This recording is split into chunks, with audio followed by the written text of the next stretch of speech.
విద్యార్థులు ఈ ప్రభుత్వం మీద ఎంతో నమ్మకాన్ని పెట్టుకున్నటువంటి వర్గం.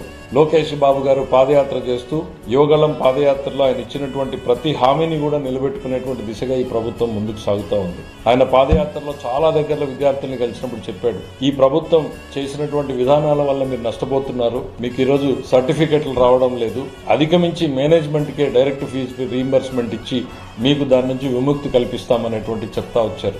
చాలా పెద్ద మొత్తంలో బకాయిలు ఉన్నాయి. అయినా దానికి గాను ఒక విషయంలో మాత్రం లోకేష్ బాబు గారిని చూసి వాళ్ళ మంత్రివర్గ సహచరులు కొంత భయపడాల్సినటువంటి పరిస్థితి ఉంది. ఆయన చేంజ్ చేసడంలో విపరీతంగా చేంజ్ చేస్తున్నాడు. మాకు గుడ్ మార్నింగ్ మెసేజ్ రాదు ఆర్థిక శాఖ మంత్రిగా. నాకు ఆయన ఆ మంత్లో ఆ వీక్లో ఏం టార్గెట్ పెట్టుకుంటాడో దాని మీదనే పెడతాడన్న మా ఫీజు రీయింబర్స్మెంట్ బకాయిలు ఉన్నాయి, మీరు ఎప్పుడు ఇస్తున్నారు అనేటువంటిది.